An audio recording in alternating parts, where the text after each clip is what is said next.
I discovered something that night that would utterly shatter my son's marriage before it even began. But the utter devastation started weeks earlier with a phone call that made me realize how little my son actually knew me. My name is Elena Foster. For 18 years, I've kept a secret from David that totally destroyed everything I'd built. A secret that saved him from becoming someone I spent my entire life trying to prevent. This is what happened. The phone call. David called on a Tuesday at 4:47 p.m., and his voice deeply fractured the moment I answered. I was in a board meeting when his name appeared on my screen. I excused myself, stepped into the hallway with trembling hands, and hit answer. "Hi, Mom," he said.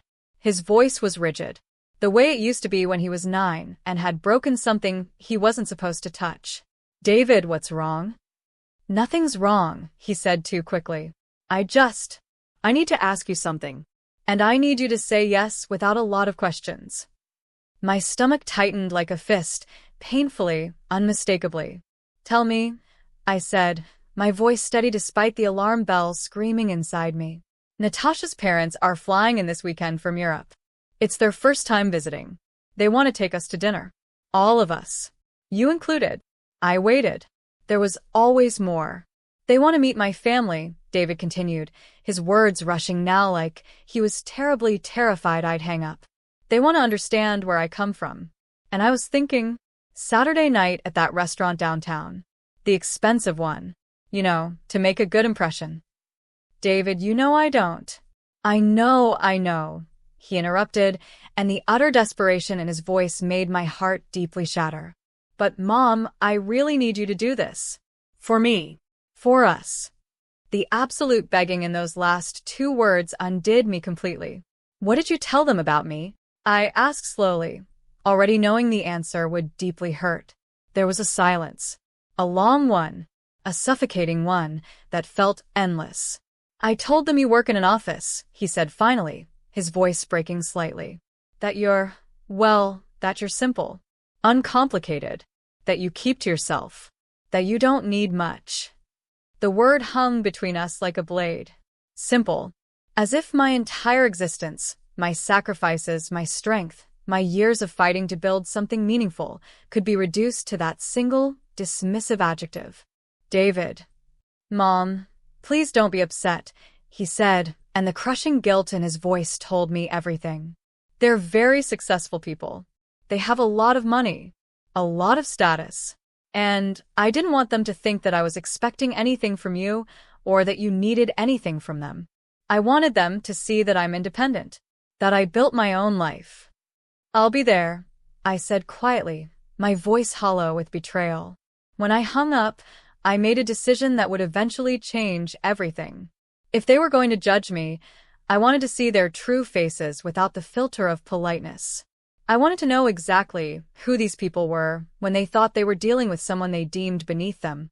I would give them exactly what they expected to see. And then I would completely destroy that illusion. The preparation. Saturday evening, I stood in front of my mirror, preparing for war. The dress I chose was faded, shapeless, the kind you find at thrift stores where people donate their regrets.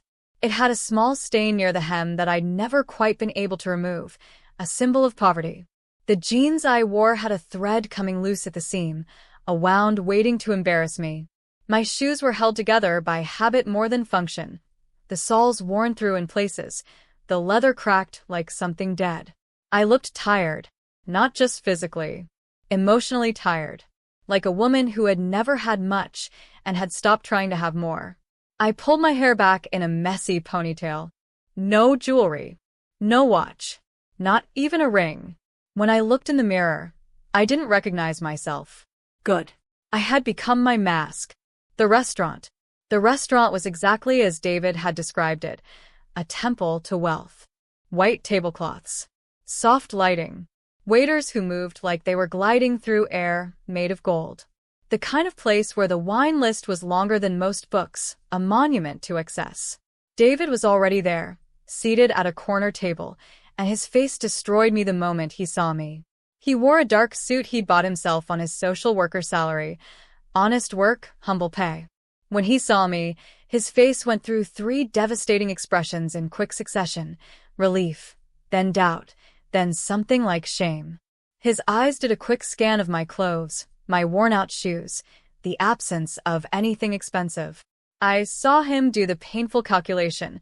How much of his mother's poverty would reflect on him? How much would his embarrassment show? "Mom, you came," he said, standing to hug me. His grip was rigid and tight. Protective? Or protective of himself? Natasha arrived next, and my dread crystallized into something real. She was elegant in that effortless way that comes from never having to worry about money. Her dress was tailored like armor. Her jewelry understated but clearly valuable, a weapon disguised as adornment. She kissed my cheek without warmth, a performance for whoever might be watching. "Hello, Elena," she said, using my first name with the familiarity of someone who'd already decided I was beneath her. "I'm so glad you could make it." Then came her parents, the architects of this nightmare. Jeffrey walked in first, his presence expanding to fill the space like poison gas. His suit was tailored with precision, every thread a declaration of dominance. His watch, a Rolex, I noted, sat heavy on his wrist like a shackle binding him to materialism. He moved with the confidence of someone who had never questioned his right to take up space, to judge, to condemn. Margaret followed, and her arrival felt like a sentence being handed down. She wore a tailored silk dress in soft cream, the kind that costs more than my monthly rent, a deliberate insult designed to remind me of my place. Her jewelry was subtle but everywhere, diamond earrings like accusations, a tennis bracelet that screamed superiority, a sapphire ring that probably had a story about an exclusive boutique somewhere impossibly exclusive. Her eyes found me immediately and did a calculation that made me want to scream. The scan. The assessment. The moment she decided I was utterly less. "Eleanor," she said, extending a hand with ice in her grip. "David's told us so little about you." "Elena," I corrected gently, my voice steady despite the rage boiling violently inside me. "It's nice to meet you." Her smile didn't reach her eyes. It was a weapon disguised as warmth. Jeffrey shook my hand next, his grip stronger, longer, the kind of handshake men use to establish dominance over someone they see as deeply weak. "Elena, David speaks of you rarely, but fondly. We were curious." The implication was devastatingly clear. We were curious about the woman he's ashamed of. The waiter seated us, and the arrangement felt deliberately planned, a setup designed for destruction. Jeffrey and Margaret formed a united front across the table from David and Natasha, with me at the end, separated, isolated. The positioning said everything. You're the problem. You are the reason for this interrogation. The escalation. Margaret opened the menu and began the attack immediately. "We've been curious about David's family," she said, not looking at me, a deliberately cruel insult. "He's been quite private about his background. We wondered if there was a particular reason for that." It was phrased as a question but delivered as an accusation, a blade wrapped in politeness. "Perhaps David values privacy," I replied, opening my menu with calculated calm. "Perhaps," Jeffrey said, leaning back with the arrogance of someone used to winning. "But most men are proud of their mother's accomplishments. It struck us as deeply unusual that David has so little to share about yours." The comment landed like a blade sliding between my ribs. Margaret set down her menu with deliberate slowness. "Tell us, Elena, what exactly do you do for work?" David was rather vague about it. "I work in office management," I said, which was technically true. I managed offices across 4 countries, but I let them believe the lie. "Office management," Margaret repeated, as if tasting something sour, something that poisoned her mouth. She exchanged a look with Jeffrey, a glance that said everything about their contempt. "How steady." Some women find it deeply difficult to advance in administrative roles. It's a ceiling that some never break through. David's hands tightened on the table like he wanted to strangle something. "I'm content with my work," I replied, my voice steady as stone. Jeffrey ordered wine next, a power move designed to dominate the conversation. $280 a bottle, he announced to the table with pride, swirling it in his glass like he was swirling poison. But when you understand quality, you don't hesitate. He looked at me directly, his eyes cruelly cold. Do you drink wine, Elena? Occasionally, I said. Usually the most affordable option. Ah, Margaret said with a smile that was a dagger. Well, there's nothing wrong with that. One develops a palate through experience and travel, but not everyone has those opportunities. She wasn't being kind. She was establishing a hierarchy, a pecking order where I was nothing. My husband and I have visited vineyards in France, South America, and California, Margaret continued, leaning toward Jeffrey as if sharing a secret with him more than including the table, a deliberately cruel exclusion designed to sting. We've developed quite extensive knowledge about wine regions. Jeffrey nodded, proud in his arrogance. It's a passion of ours. Simone is learning, too. She has good taste. She inherited it from us. Natasha offered a weak smile and said nothing, a betrayal I filed away. The food arrived, enormous plates with tiny portions, all of it arranged like art rather than sustenance, a mockery of what real food should be. Jeffrey cut into his steak with precision, each movement a performance. This costs $85, he announced with pride, looking directly at me. Worth every penny. Quality is something you either understand or you don't. He said it while looking at me, a direct insult. David's jaw clenched so hard I thought his teeth might shatter. Margaret set down her fork and looked directly at me, her voice becoming softer, more dangerous, the voice of someone about to strike at the heart. Elena, David mentioned you've never remarried. That must have been deeply difficult. Raising a child alone, working in office management. It had its challenges, I said carefully, my voice a mask over volcanic anger. I imagine, Margaret said with the cruelty of someone born into privilege.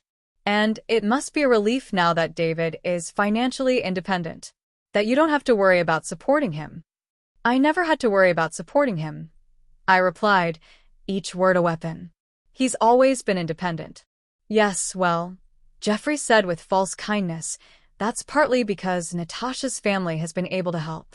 We provided the down payment on their house. $40,000. We also helped with their honeymoon. Another $15,000. He said it without arrogance, worse, with pity, as if stating facts about a charity case. As if I should be grateful for his generosity toward my son.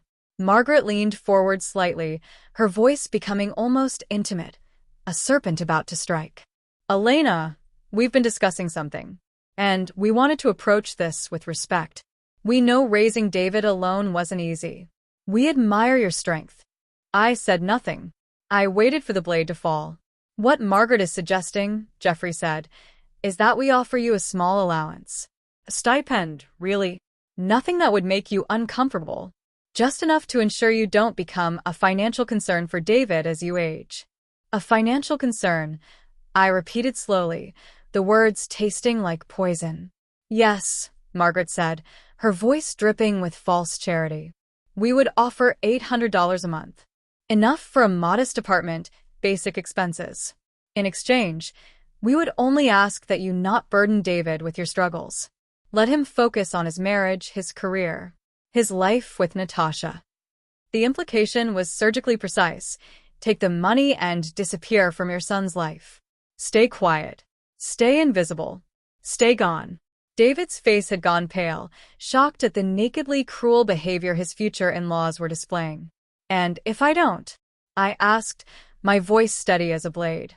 Then we continue as we are, Jeffrey said with the cruelty of someone used to winning. But David will continue to worry about you. That affects his marriage. We want to prevent that. It was framed as generosity. It was actually a threat. Margaret smiled gently, her voice poisonous. We're only thinking of everyone's well-being. I'm sure you understand. The moment of truth. But something made me pause. Something made me realize I was about to become exactly like them. I looked at David first. His jaw was rigid and tight. His hands were gripped so hard his knuckles had gone white. He was ashamed of me, that was clear. But underneath the shame was something else. Fear. Terror that his mother would explode. Panic that revealing the truth would prove his wife's parents right about him. Dread that if I was powerful, if I was wealthy, then his struggles meant nothing. Then his choices meant nothing. Then his carefully built, independent life was a joke. Then I looked at Natasha. Tears were forming at the corners of her eyes.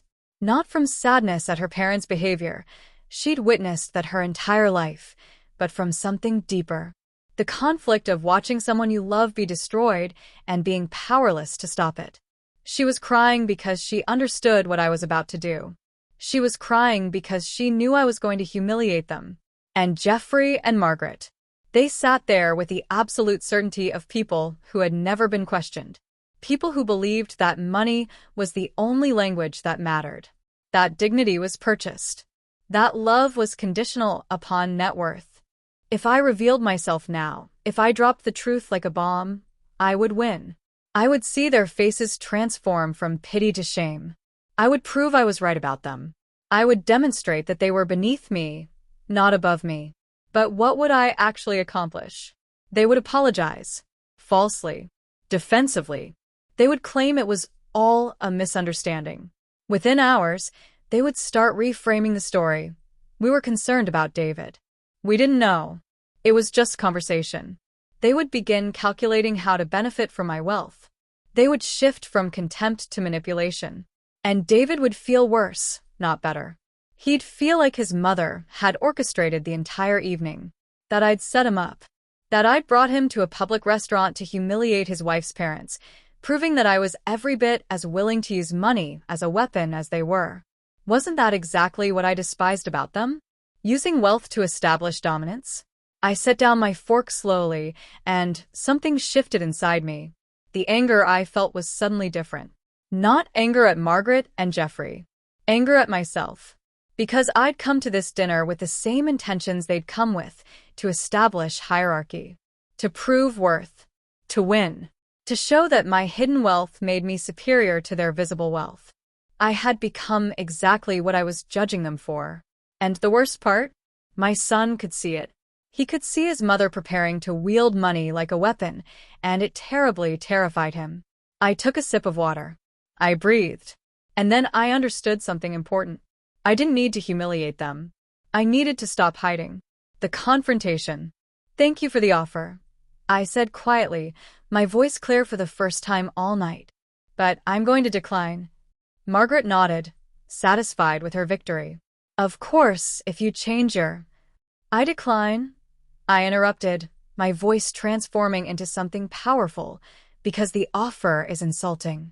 Not to me, to David. Jeffrey set down his wine glass with a clink that echoed. I don't follow. You came to this dinner, I continued, my voice steady and powerful, because you needed to assess what David was bringing into your family. You needed to confirm that his mother wouldn't be a liability. And when you discovered that I work in office management and have modest means, you decided I was a problem to solve. So you offered me money to disappear. That's not what Margaret started, her voice cracking. It's exactly what you did, I said. My voice wasn't angry. It was clear. Certain. Devastating. And I want you to understand why that's deeply dangerous. I leaned forward slightly, and something shifted profoundly in the energy of the table. You believe that money is the primary language of love. That financial contribution equals worth. That David should be grateful to you, because you've given him money. But what you've actually done is teach Natasha that love is transactional. That family is conditional. That her value depends on your financial generosity. Margaret's face hardened like stone. We've helped them tremendously. We deserve to be treated with respect. You want gratitude for generosity that came with conditions, I replied. That's not generosity. That's control. Jeffrey stood with rage in his eyes. I think we should leave. This is inappropriate. Sit down, I said. Not unkindly, but my voice had changed. It was no longer uncertain. It was the voice of someone used to being listened to. The voice of someone who manages executives across 4 countries and makes decisions that affect thousands of people. Jeffrey sat, defeated by the sheer power in my voice. I'm going to tell you something, I continued. And then I'm going to tell you who I actually am. I pulled out my phone with deliberate slowness. I've been listening to you talk for the past hour, I said. Every mention of money was a flex. Every reference to your travels was a claim of superiority. Every dig at my work was designed to establish that you're better than me. And you're sitting here believing that's love. I opened my banking app and turned my phone toward them, and the silence that followed was deafening. Jeffrey looked at the screen. His face went very, very still. That's my operational budget for this quarter, I said, my voice like ice. $800 million. I'm the Chief Operations Officer of Sterling Global Financial Services. I oversee operations across 4 countries. I manage 40,000 employees. I make approximately $125,000 per month. Margaret's mouth opened. No sound came out, just the gasp of someone having their reality destroyed. That's roughly $15,000 in additional income for every single month you've been sitting at this table, I continued. I spend more than your $800 monthly offer on coffee. On coffee, Jeffrey. David's hands were shaking. His mother had become a stranger. Why are you telling us this? Jeffrey asked. His voice was very, very small. Because you need to understand something, I replied. I have more money than you, more status than you, more power than you, and I don't need your approval, your help, or your respect. I put my phone away with finality. But here's what matters, I continued. That's not why I'm angry. I'm angry because you came to this dinner intending to control your daughter's marriage. I'm angry because you've convinced yourselves that the money you give comes without strings when every comment you make is a reminder that it does. And I'm angry because David had to sit here and watch his mother be humiliated by people who don't even know her. Natasha had her hand over her mouth, shocked to her bones. David, I said, turning to my son. Look at me. He did. His eyes were red with tears and confusion. I didn't come here wealthy, I said. I came here as a test. I wanted to see how these people would treat a woman they believed had nothing. I wanted to see their real faces. And I saw exactly what I needed to see. I turned back to Jeffrey and Margaret, my voice hardening with absolute resolve. Your offer of $800 a month wasn't charity. It was a bribe, I said. You wanted to buy me off. You wanted me quiet, invisible, grateful, and gone. Because my poverty made you feel generous and my presence made you feel superior. And both of those feelings are addictive. Jeffrey's jaw clenched. You came here under false pretenses. You deceived us. Yes, I said. I did. And here's why that matters. I deceived you the way you've been deceiving yourselves.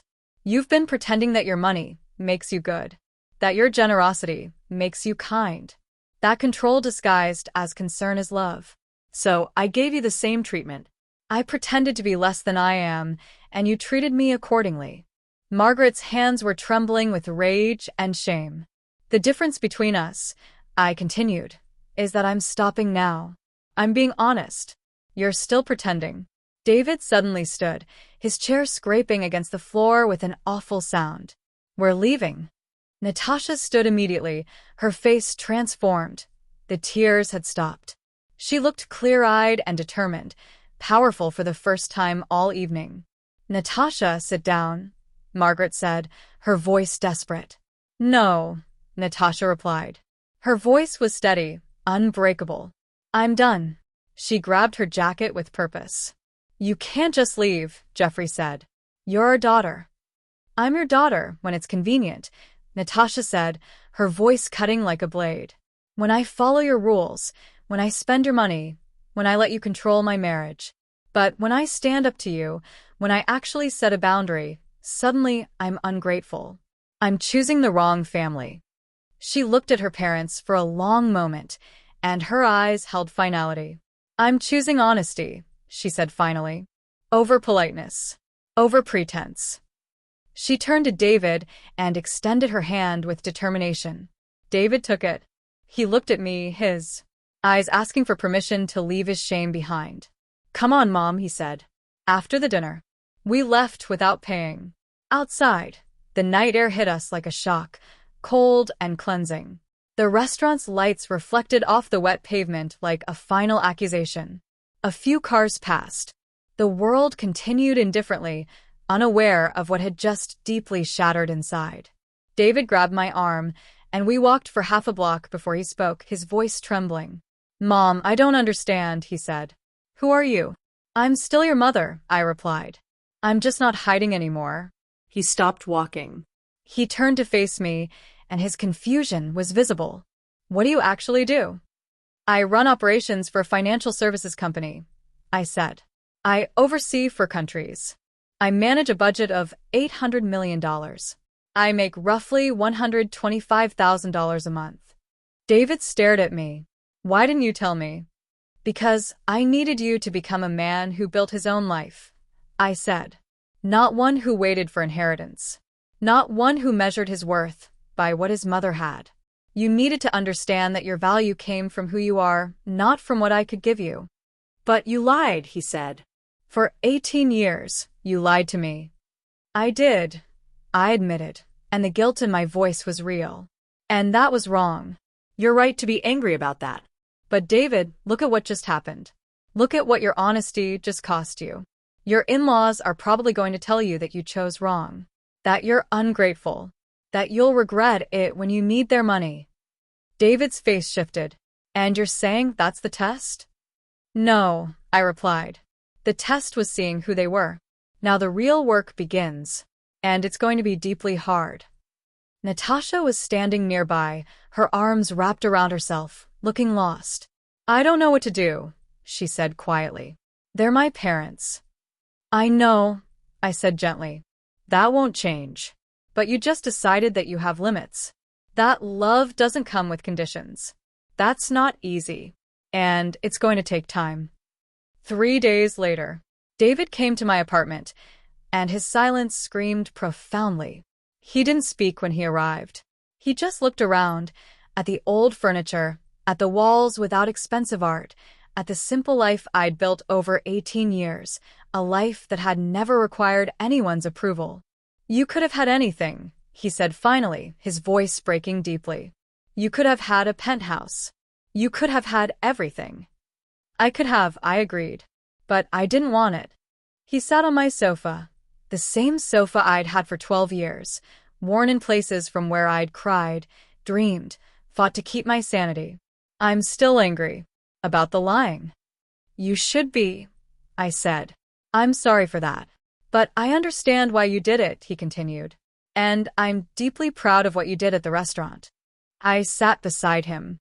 "I'm also sorry that I put you in that position. That you had to choose between your wife's parents and your mother. That was deeply unfair to you." David nodded slowly. "She's not talking to me. Natasha. She feels profoundly betrayed. By both of us. She says her parents are her parents, and we had no right to manipulate them, even if they were wrong." "She's processing," I said. "Give her time." "What if she doesn't come back?" "Then you'll know who she is," I replied. "And you'll make a choice about whether that's the person you want to marry." David looked at me, his question unspoken but clear.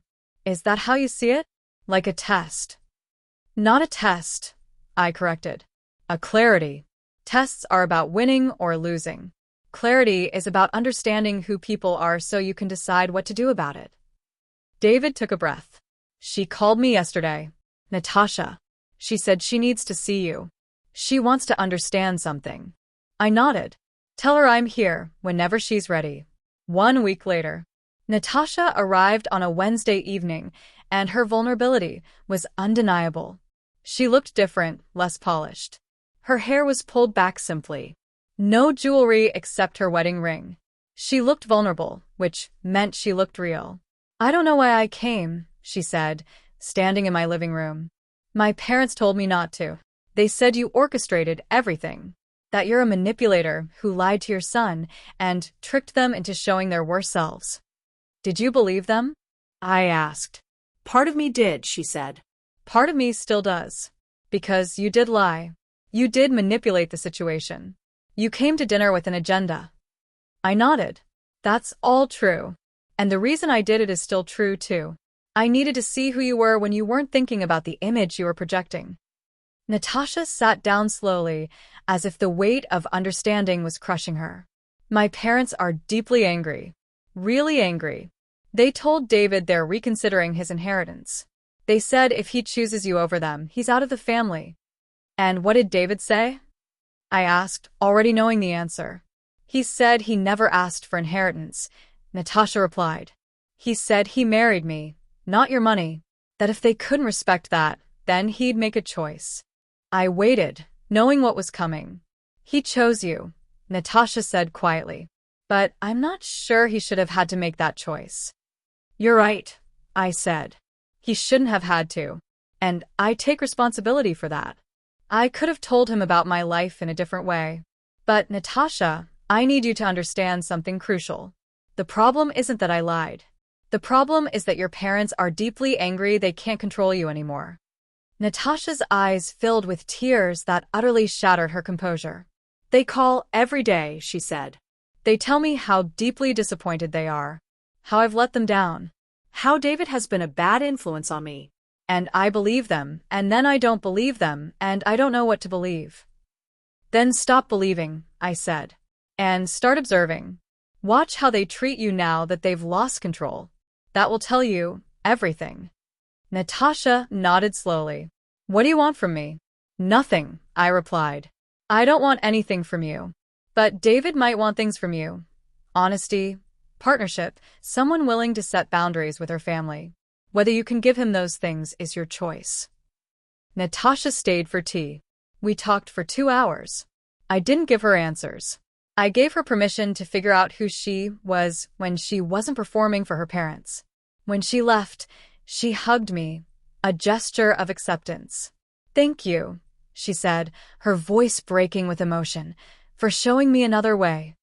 6 weeks later, David and Natasha purchased a small house, not to impress, but to belong. Not impressive, not trying to prove anything, just a place that felt like home. They didn't ask for my help with the down payment, but I offered anyway, not out of obligation but out of choice. Because supporting people I love is different from buying their compliance. Jeffrey and Margaret eventually stopped calling. They didn't issue the inheritance ultimatum they'd threatened. Instead, they did something deeply worse. They faded. Occasional texts on birthdays. A brief phone call at Christmas. But the warmth was gone, replaced by distance and an undertone of hurt that they weren't being thanked for. It was exactly the behavior I'd predicted. One evening, David called me, and I could hear the conflict in his voice profoundly. They want to reconcile, he said. They're asking for family dinner. Just the 4 of us plus Natasha. What do you want to do? I asked. I don't know, David admitted. Part of me wants to refuse. To make them understand what they did. But another part of me doesn't want to be the kind of person who holds grudges. Those aren't your only 2 options, I said. You could go to the dinner as someone who's willing to have a relationship with them, but not the relationship they're trying to force. You could set boundaries and maintain them. You could forgive them without trusting them again. Is that what you're doing? He asked. Yes, I said.